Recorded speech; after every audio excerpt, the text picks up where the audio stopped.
right, 5 o'clock in the morning. Probably the only time I'm excited to be up at 5 o'clock in the morning. Go to meet up with Connor. We got a 2-hour drive. Then we're gonna be doing some swinging for Steelhead. See you out there.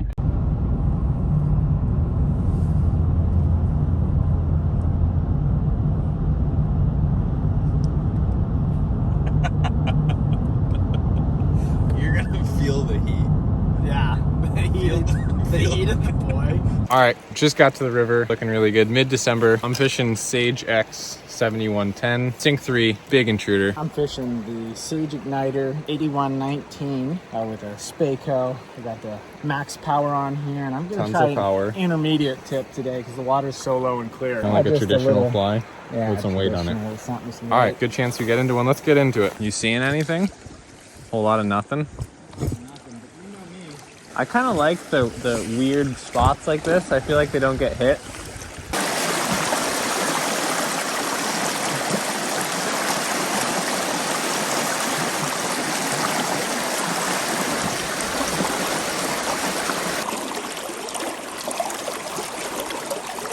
So what exactly did you put on?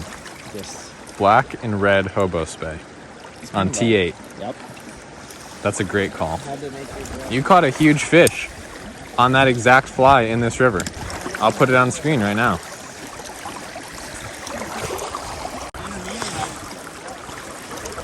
I think the water's high enough that the T8 was a good call. Connor had to take a work call. Just took his rod, the Igniter, giving this thing a try. And I came to an area that I wanted to explain something that I think is important. So when we launched this morning, there's a couple of gear anglers fishing this area. They were like kind of pulling plugs, you know, sitting in the boat, sitting in the main current. In the deep pool, they had, you know, some lines out. Now, the age-old question, is it worth fishing behind somebody? And is it worth fishing something twice? Should I even bother? Absolutely. Where could they not fish? And how can you use that to your advantage?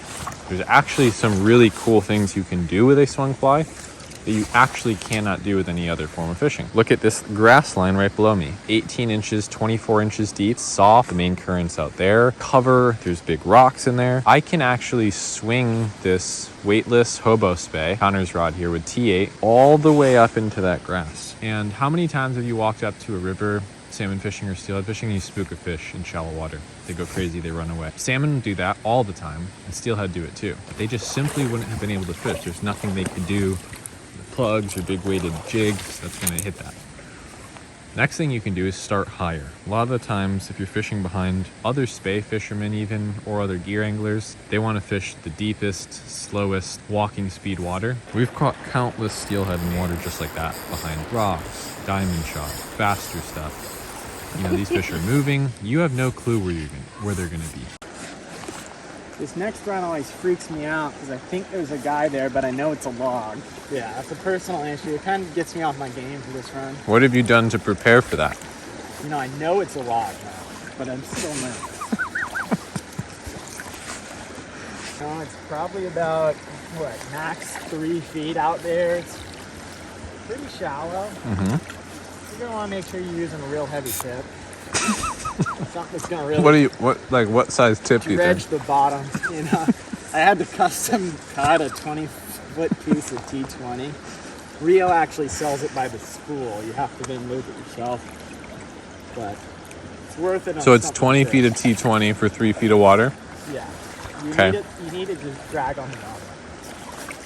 It stirs up the crustaceans and gets a feeding frenzy. But you're using a foam fly.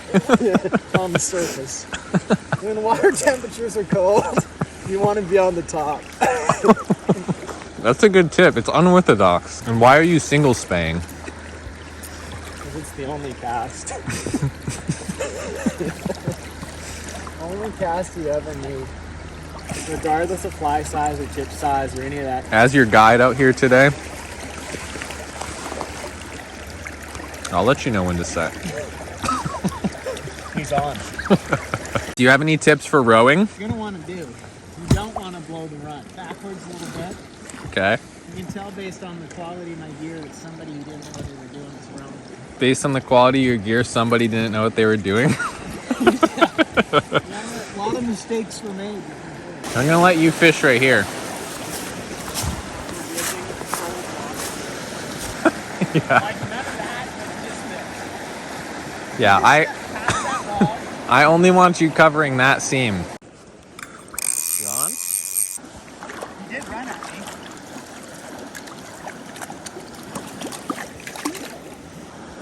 That was cool. Good proof of concept. Proof of concept, and got the heart rate up. Yeah, I'm sure.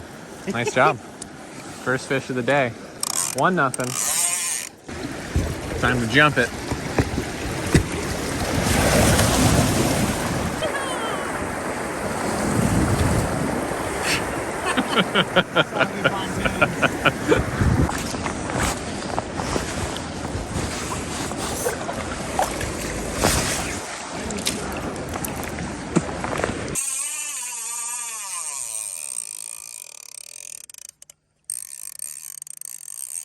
We're on. I saw the thing jump. Paul hasn't seen it, but it took aggressive. Oh yeah. On that big intruder. Yeah, I'm out here fishing big flies for big dogs. Trying to pull him out of that current, and it worked. Yeah. Turn his head. I'm gonna run and get the net just so we don't botch. Yeah. If they're holding in some current, you just lightly turn the direction of the rod like that, and they'll turn their head. I'm not, forcing them to do anything. He wants to run like that. I'm not going to hold the reel. I'm just going to let him run. A super aggressive take. I mean, you called it too, right behind that log. Didn't you say that?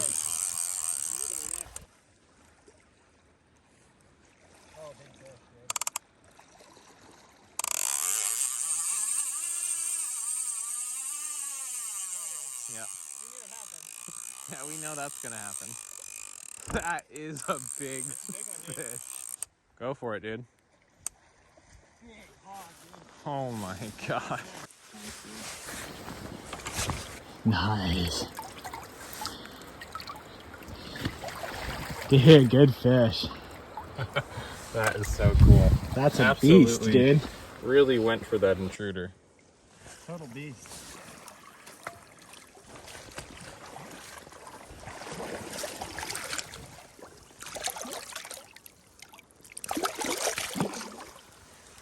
Oh my god, dude. We're on the road, we're leaving. Got the fish, very successful day on the intruder. I just posted a tutorial on how to tie this exact fly. If you're curious, crushed it today. Would you say today was successful? 100%. 100%. Yeah, so anyway, be sure to subscribe for more videos, and I'll see you in the next one. Peace.